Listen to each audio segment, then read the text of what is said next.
Hello TV fam. So, isisingit lang natin tong vlog na to. Makikita nyo, ito pa rin yung suot natin, no? Doon sa previous vlog natin.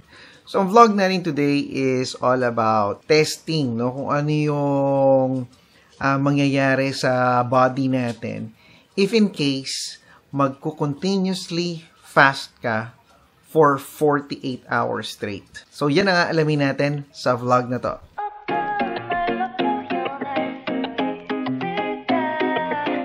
So, tignan natin, no? Ang huling kain natin is lunch. Again, it's February 22. Ang huling kinain natin is kumain tayo ng burger, no? Unhealthy, di ba? Kumain tayo ng burger around 1:30 natapos tayong kumain.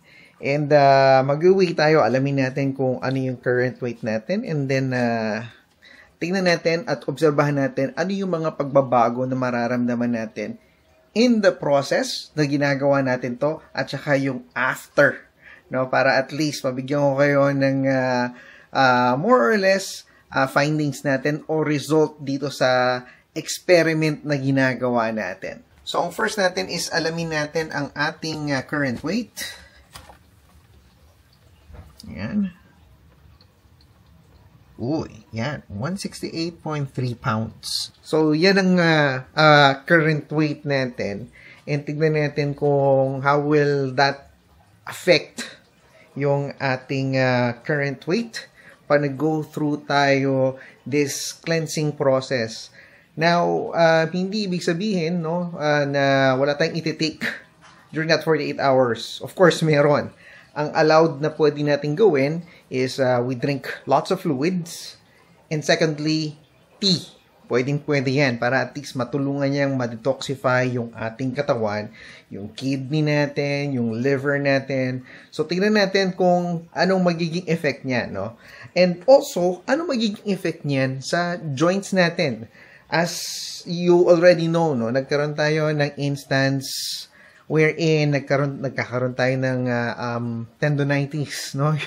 Meron tayong mga ganyang klaseng nararamdaman.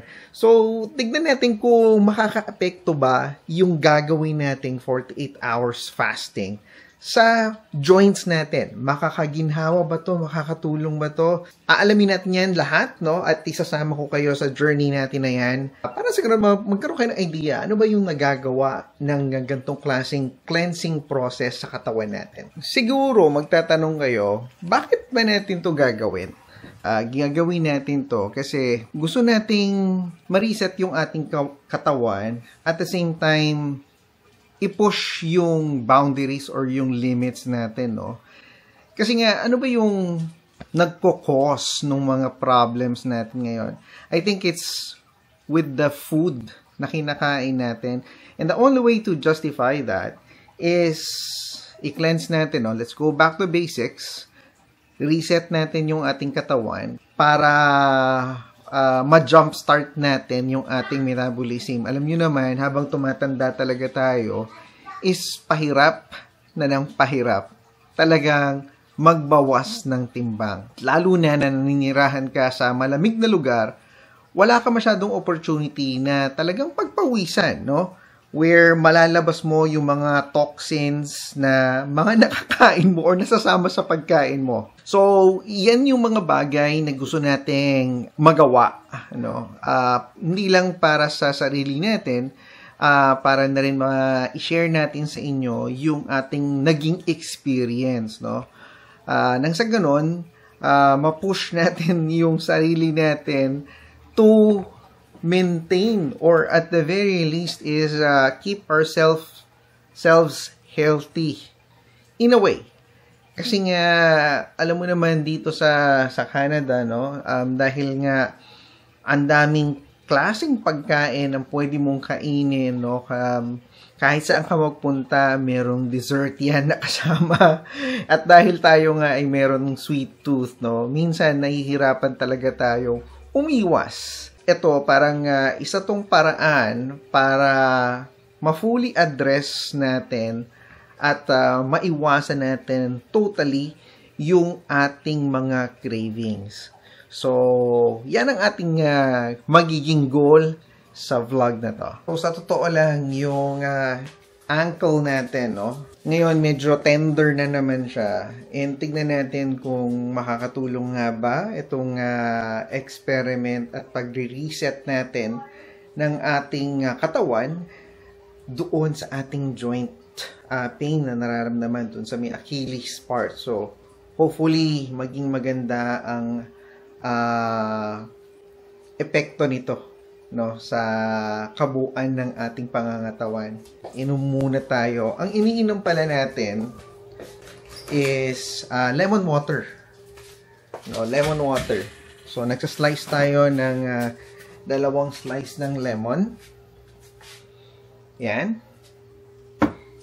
And then, ang pinaka-goal natin is makainom tayo ng 3 to 4 na gantong kalaking baso.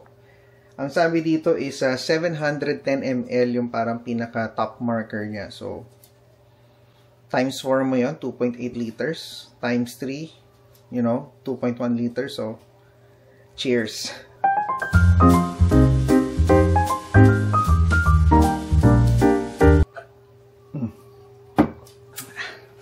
Refreshing. Gandahan doon yung lemon na nabili namin sa superstore.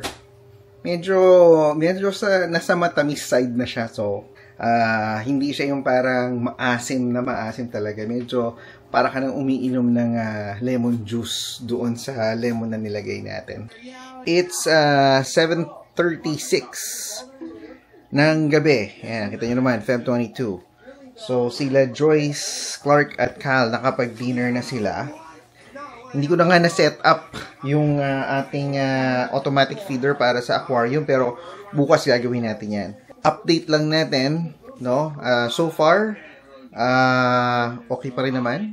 Wala tayong nararamdaman na gutom, no? And ito nga si Clark, nakaligo na. Say hi! Hi! I'm just getting milk. Yeah, mag-milk daw siya. Kapag pack na rin tayo kahit papano ng isang luggage, itutuloy natin yan tomorrow, hopefully, no? And then, sana mas mabuti na yung panahon natin bukas. Kasi, ang ulan kanina.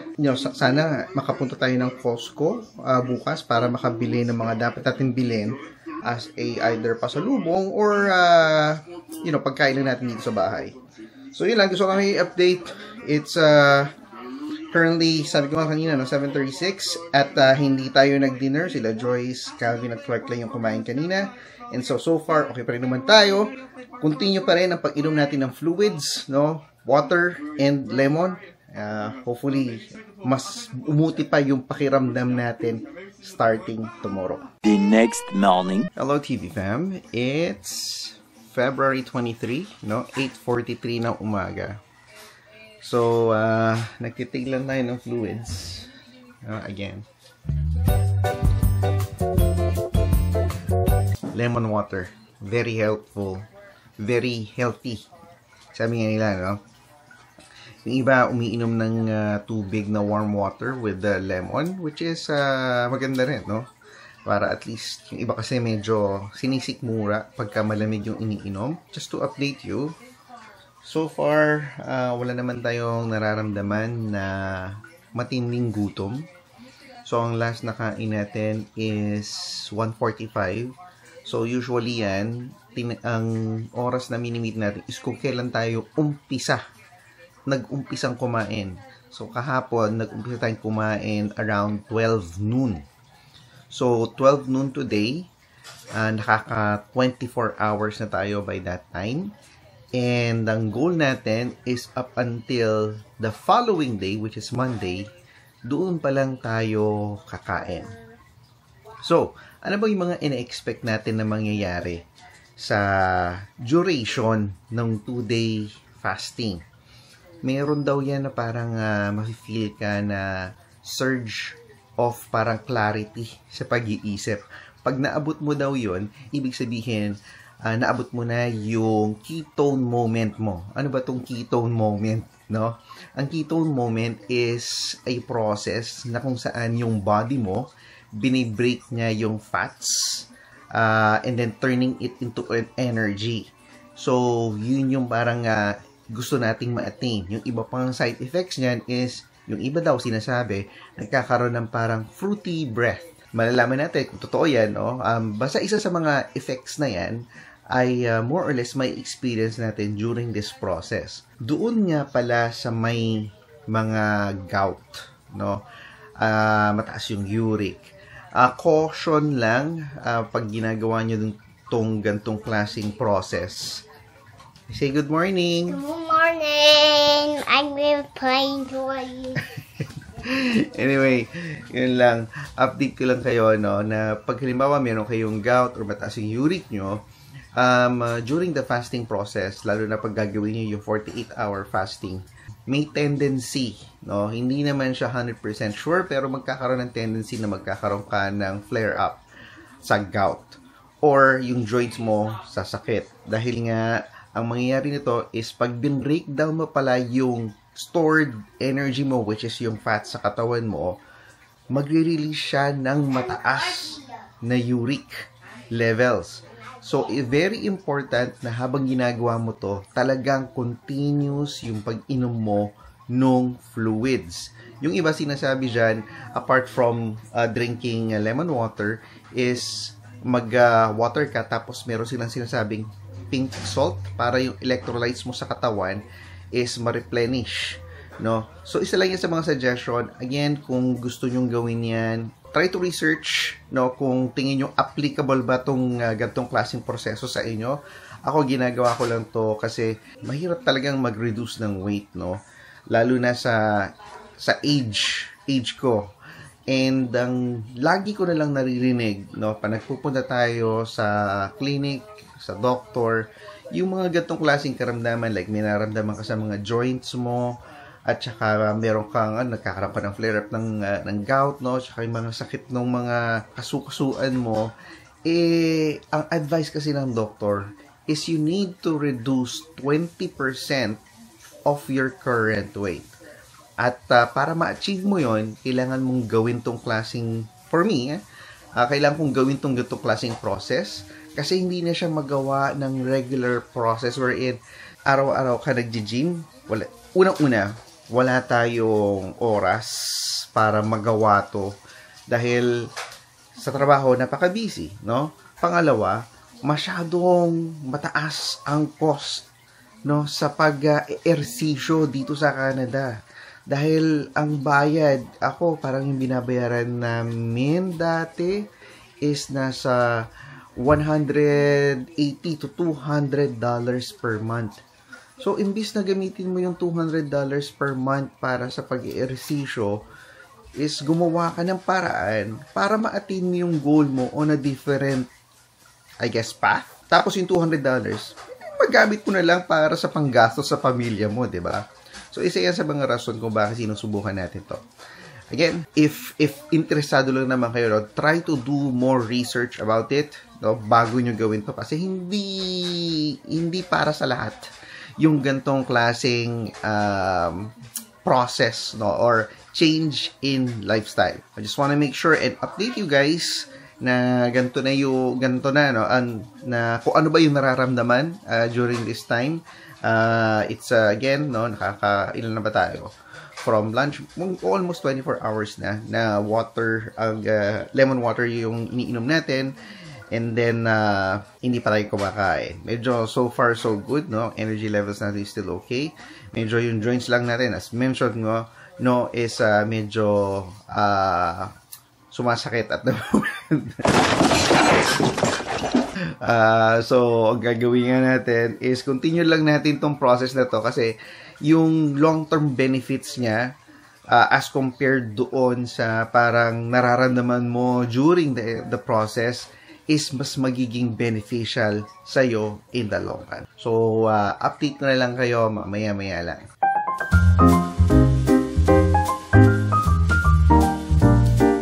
Time check natin, no? Tsaka date check. 2:11 p.m. Oops. 2:11 p.m. February 23. Officially, naka 24 hours na tayong nagfa-fast. And, check tayo ng ating timbang. no? Ano na ba tayo? 2 serving nung fluid natin. Tingnan natin kung ano ang ating timbang. 167. Wala masyadong pinagkaiba. Hindi pa tayo siguro umaabot dun sa ketone phase ng ating pagpa-fast. So ngayon, naganda tayo ng tea. No? Ang sabi nila, magandang inumin daw ang green tea dahil marami siyang antioxidant properties. Kaya magi-green tea tayo. So ito, nabili natin to sa Amazon as always, no? Kirkland yung brand. So, it's a Costco brand. Ang sabi kasi ni Joyce, same price lang naman sila binebenta. So, baka minus ka na ng travel hassle ng pagbabayad mo sa Costco. So, ginagawa natin, nagma-microwave tayo ng tubig. And then, i-dissolve or ilalagay natin tong tea. Ako, iniwan ko siya the entire time para matapang na matapang talaga. Makuha mo lahat ng mga katas na sinasabi, no? Para mas stimulate niya yung metabolism mo. So, yeah, iiwan ko na muna to and then mamaya ko na lang ulit babalikan pag medyo saturated na yung ating tea. Hello guys! Ako munang makakasama nyo sa Costco today. Hindi pwede makasama si John ngayon, kaya ako munang mag-Costco. Ngayon ay Sunday afternoon at may mga bibili lang kami sa Costco na pang pasalubong sa trip namin sa Pinas. So, tara! Samahan nyo ako sa Costco! In fairness, hindi ka nakabisi ngayon.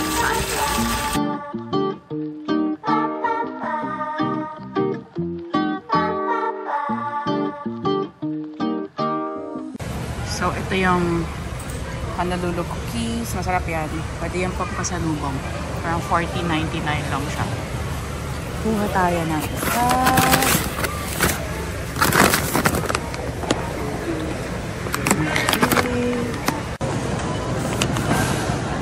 Okay. Doon lang tayo sa mga snacks. Siyempre, snacks ng mga bagets.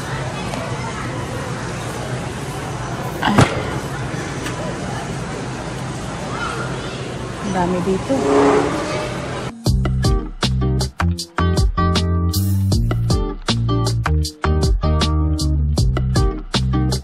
May Korean skincare na rin ang Costco. Wow! Ano to? Peptide Skin Booster. 2 serum tsaka 2 skin booster. $54.99. Meron ding round lap.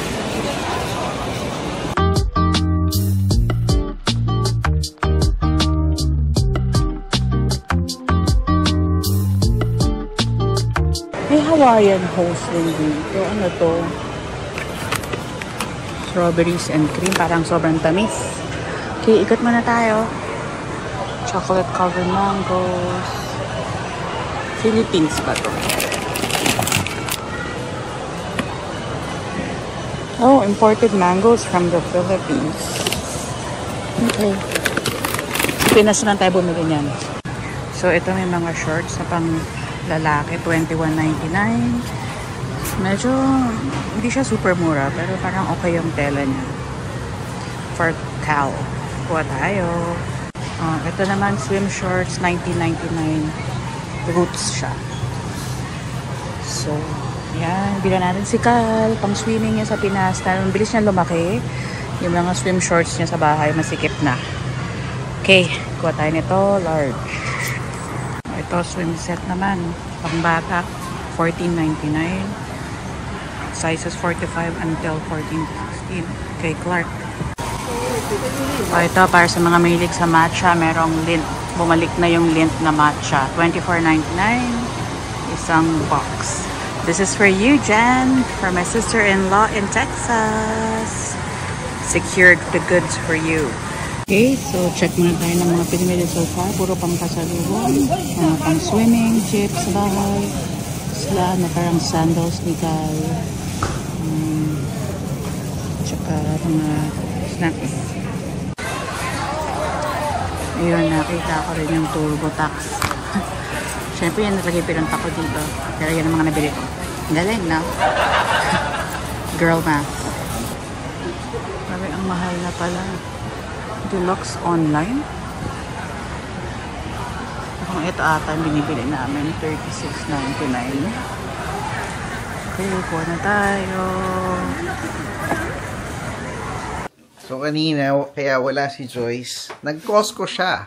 At pagbalik niya, ayan ang bit-bit niya. Just Try this. Tatlong bag. You have slides, Wow. briefs, Oh, this is...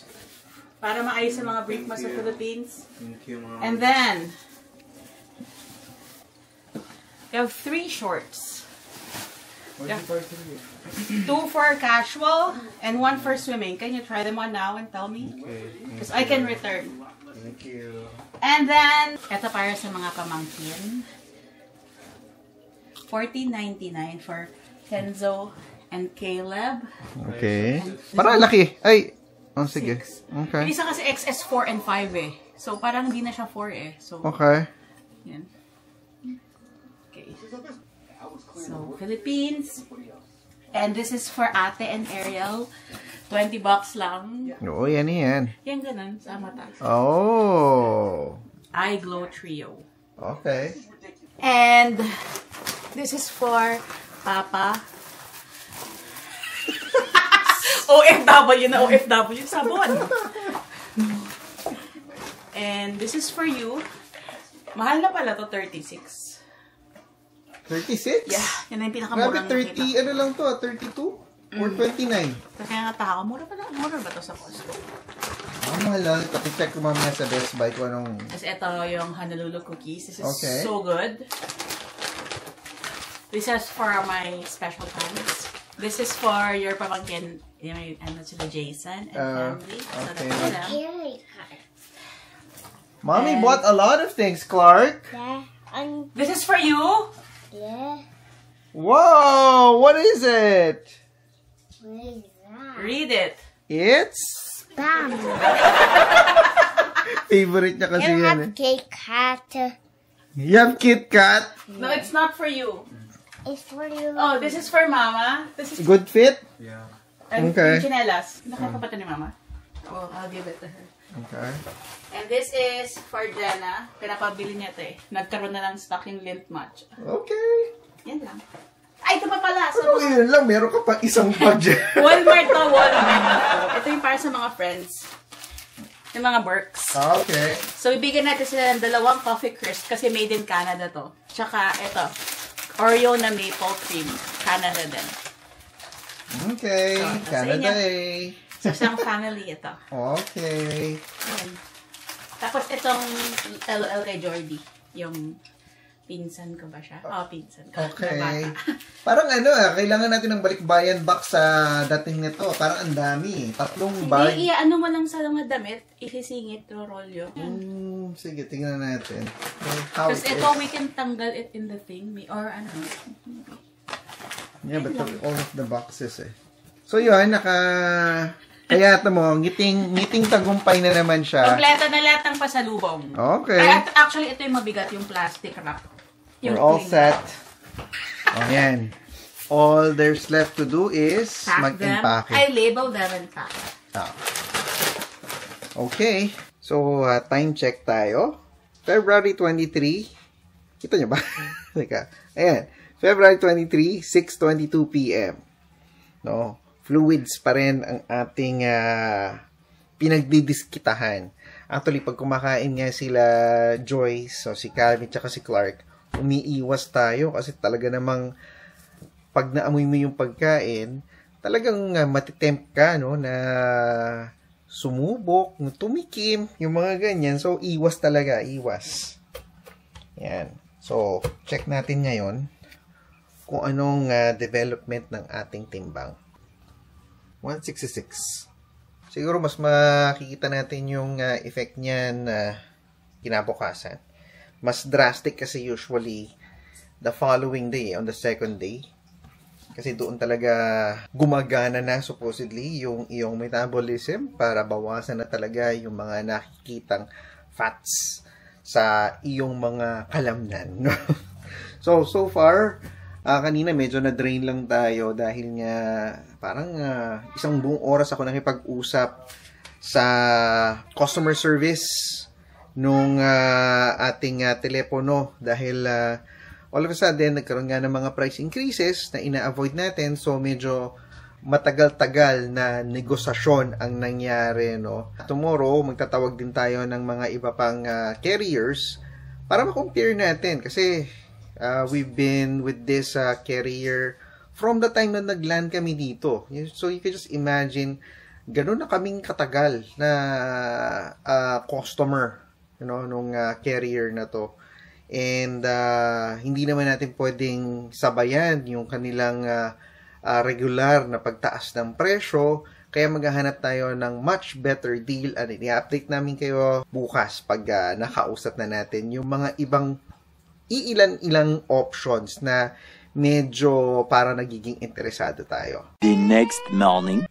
Good morning, TV fam. It's February 24, 8:21 ng umaga.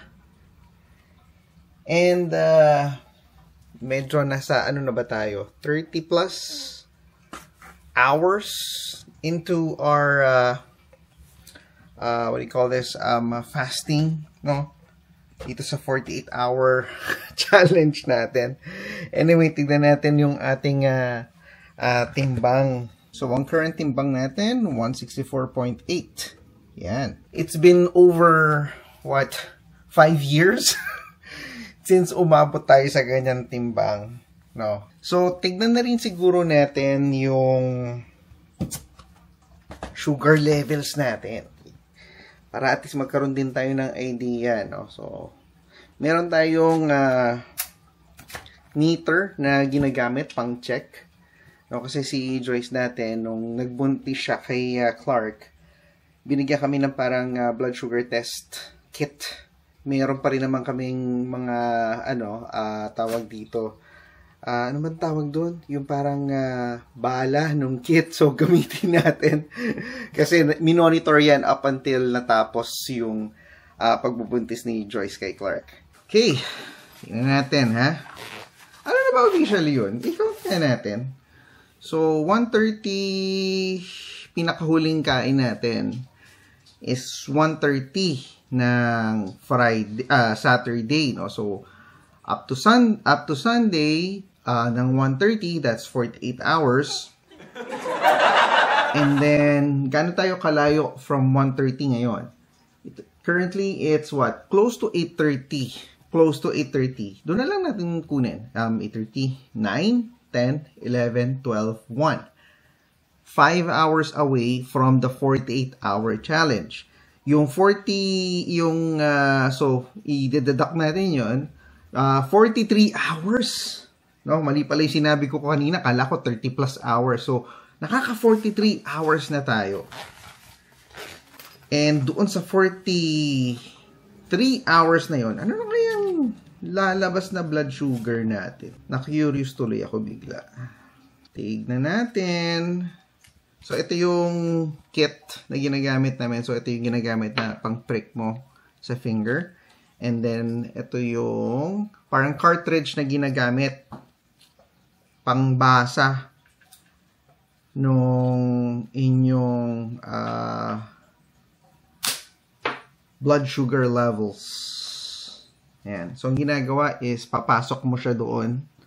And then, ipiprick mo yung sarili mo. Pagka-prick mo sa sarili mo, tsaka niya babasahin yung blood sugar level mo. Ay!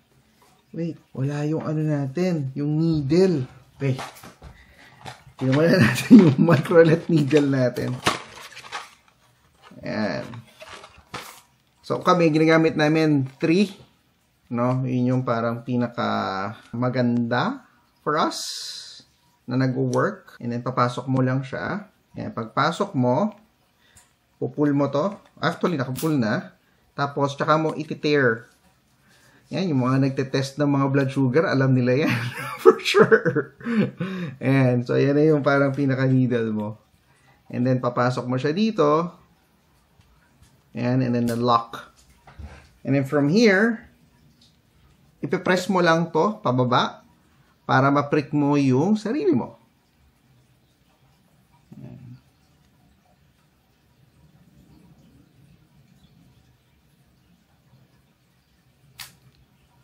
Just squeeze lang natin konti kasi baka usually kasi nagkukulang eh. Yan. Toop. Fasting. Oh, sugar level natin is 5. Right? For someone nag-fast ng ganung katagal, parang ano no? Parang mataas pa rin siya. Ewan ko. Tingin nyo, mataas ba yon? And then, i-discard na natin itong test kit natin. Anyway, pag-usapan natin ngayon yung nabanggit kong mga potential magiging side effects nung 48-hour challenge na ginagawa natin of fasting. Again, yung sabi ko naman, no, ang primary intention natin really is to speed up yung process natin ng pag-lose ng fat. Kasi yung fat yung actually nagsusstore nung ating uric sa katawan.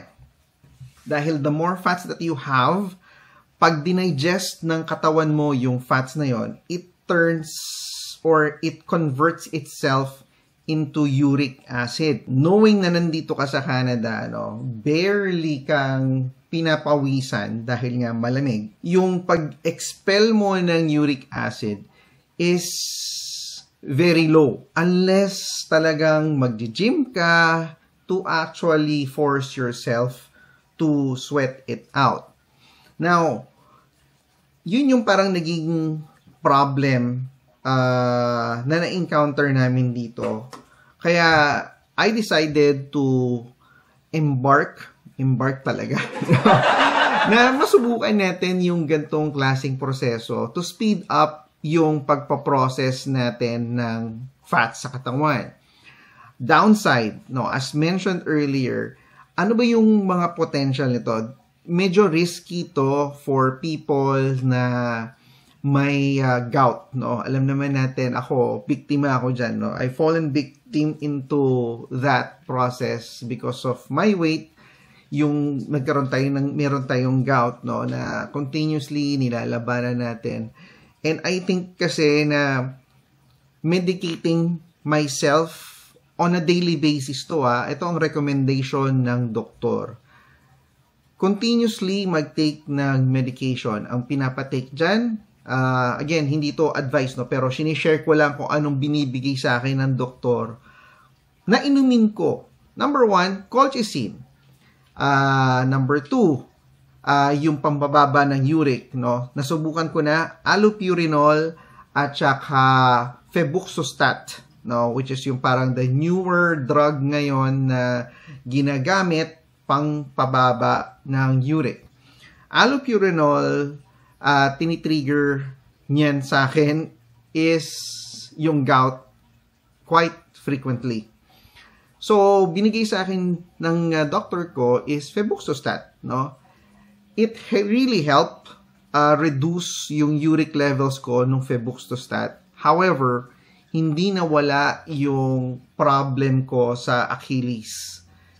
I decided to stop febuxostat. Sinabi ko din yan sa doctor ko. And sinabi ko din sa kanya, pwede pa balik natin yung allopurinol para ma-check natin how will it affect my uric levels. So, binigyan niya ako ng allopurinol and then tinanggal niya ako sa febuxostat. And then, in the previous vlogs naman na nakikita nyo, no, I felt better. In all honesty, during the process na nagsimula ako nung, I think, mid-December, nakita naman niyo doon na nakakalabas ako, no, mas nagagamit ko yung mobility ko. So, it made me decide, really, to change my lifestyle. I think, without taking this medication, no, these medication particularly, it will help me enjoy my life more, at the same time get rid of these things na nararamdaman natin. So that actually triggered me to do the intermittent fasting, no? As mentioned nga nung kaibigan natin na si Tyrone, na ginawa niya daw to lose weight. So ginawa natin yun, pero naisip ko, ginawa natin yun for what, 3, close to 4 weeks? And then nag-transition tayo into OMAD. Kasi nga, hindi tumigil doon yung pagre-research natin to continuously improve ourselves. Nakita ko yung OMAD will help speed things up in terms of ma-dissolve mo kaagad yung fat content mo sa katawan mo. And then, okay, naka-transition tayo, no? After 2.5 weeks, medyo hindi pa rin natin nakikita yung results na hinahanap natin. And we decided to do and try out itong 48-hour fasting. I think really helped. No, nakita nyo naman, no? We started close to what? 169. And in 2 days span, yung weight natin bumaba by what? Ano yung nakita nyo kanina? By close to 4.5 to 5 pounds in 2 days. It's because hindi tayo kumakain ng any solid food, but we keep on drinking water, no? Kasi nga, keep on flush. So, happy naman tayo sa results. However, yung downside nga is because nung sinabi ko sa inyo na gagawin natin itong challenge, i-expect na natin itong mga potential side effects, which is the more body fat that you dissolve, the more siyang nagpo-produce at nako-convert into uric acid. And despite ng pag-inom natin ng 3 to 4 big bottles of water, no, hindi pa rin makakeep up yung katawan mo to flush out all of the uric kasi nadidissolve niya ng mas mabilis yung body fat sa katawan mo. And so, ngayon nga, no, on my first day, nung nakakaramdam na tayo ng medyo konting pag-flare up ng ating gout, no, on the second day, continuous pa rin ang progression ng pag-flare out ng gout natin.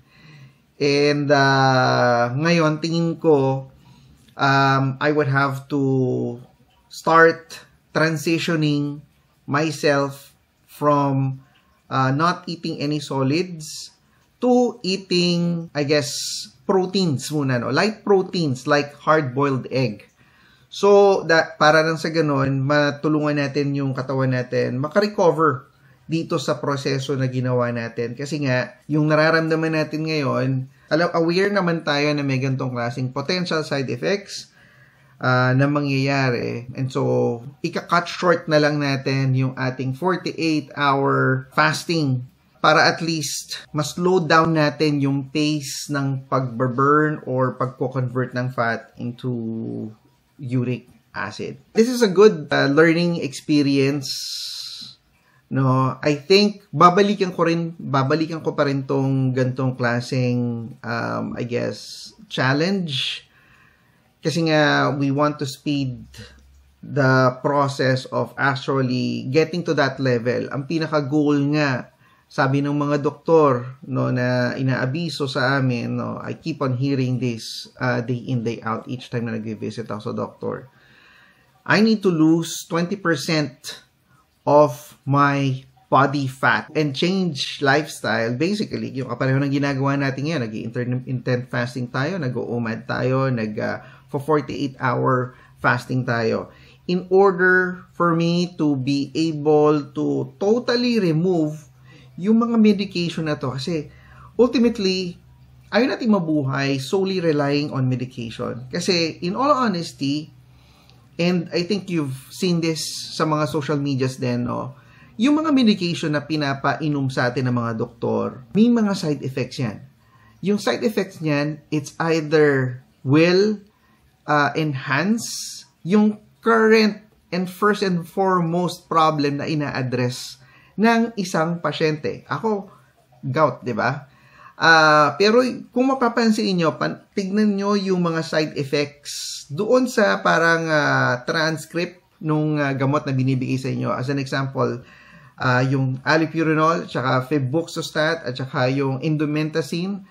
Tignan niyo yung side effects doon nakalagay doon, it might, gout flare up.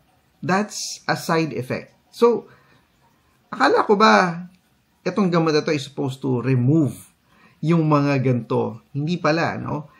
It will lower down your uric levels, pero there's also a risk of you having intense or more gout flare-ups as you take in that particular medication. So, bakit pa? 'Di ba?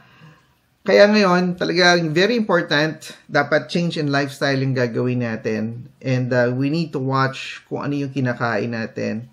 Sad to say, kailangan kong gawin to during my vacation ng family. Talagang kailangan magko-control talaga tayo. I guess tatapusin ko na tong vlog natin. I just wanted to share with you my experience with regards dito sa ating naging challenge, no? Kasi I want to keep on challenging myself and improve myself on a daily basis. And I think kahit na I went to this extreme of doing this type of challenge, it's still, for me, worth it. Kasi nga, the more you prolong something kasi, the more na hindi mo siya na-attain.